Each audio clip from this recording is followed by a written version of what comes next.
negative love can be. Those of you who are young and romantic and innocent, you have all that to look forward to. I give you an onion. Let's see how she develops that. Ooh, look. It is a moon. Now the moon is always positive, isn't it? The moon symbolizes love in many contexts. It is a moon wrapped in brown paper. Again, a surprising image. It promises light, like the careful undressing of love. Now this is where you're looking at quality. Because you or I, writing something about love, would never have put these words together. The word undressing, an adjective to go with the word undressing.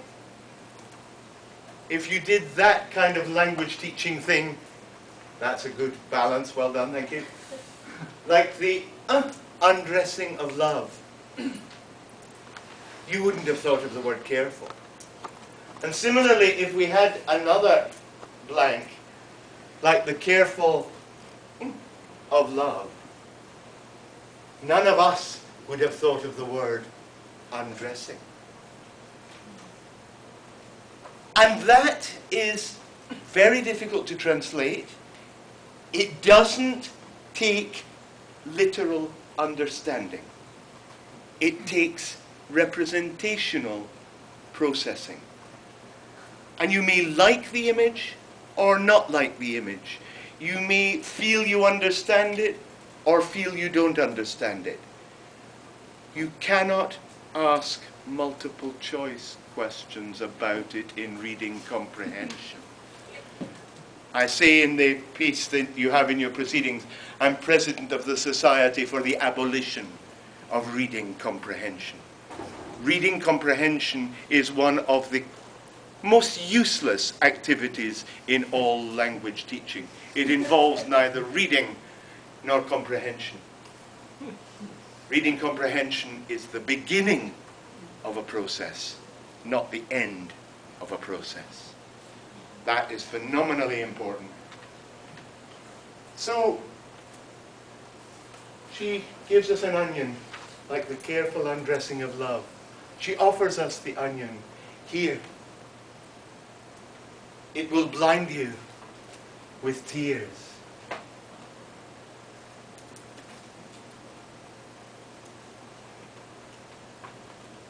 Like a lover.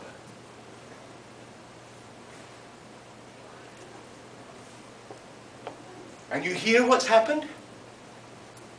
She has made you fall silent. And I want to suggest that what's happening is not that you've fallen asleep, but that you're thinking, processing, deciding whether or not you like that idea, whether or not you accept it, whether or not it pleases you. Is it memorable? Is it pleasing? And that, boys and girls, doesn't have a correct answer. There are no right or wrong answers here. But there are 50 or 60 people in this room, and there are probably 50 or 60 different feelings, reactions, responses going on. Because when we use representational texts like this, we cannot look for right and wrong answers. We need to know what an onion is. Of course, that's basic comprehension. But that comprehension of what an onion is the beginning of a process of negotiation with the text, which may or may not involve understanding the meaning. Because I'm afraid our students have an obsession with the meaning of a word or of a text. And that is a serious mistake. Because most words do not have only one meaning. The meaning depends on negotiation, connotation, interpretation. Even the word love, what does it mean? We'll come back to that in a few minutes.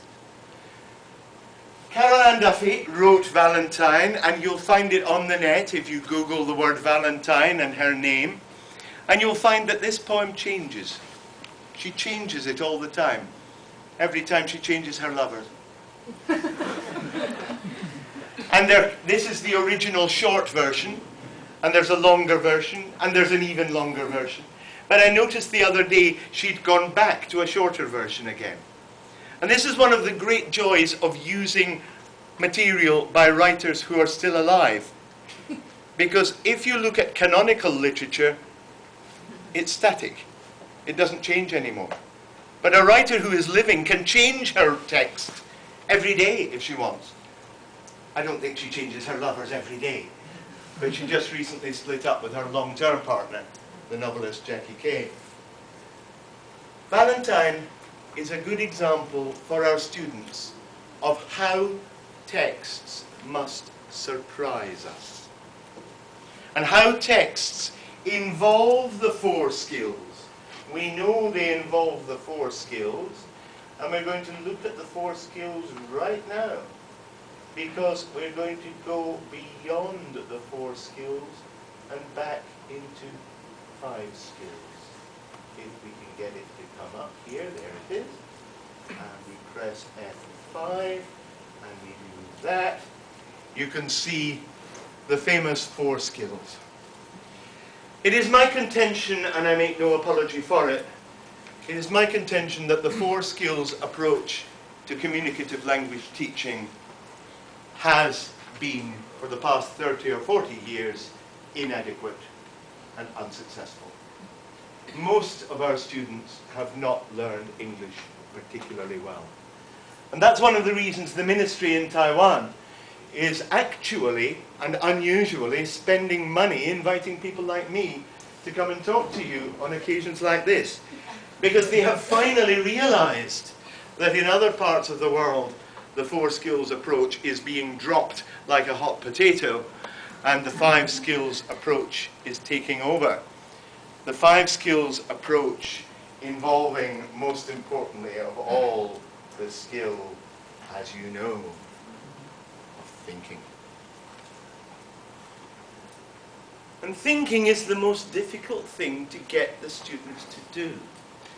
Because especially in your context here in South Asia, the students actually believe the teacher. They think the teacher is some kind of authority. They think the teacher knows all the answers. And as a teacher, I know that I don't know all the answers. The longer I'm teaching, the more I realize I don't know the answers. But the students believe that we know the answer. Actually, we don't even know the questions.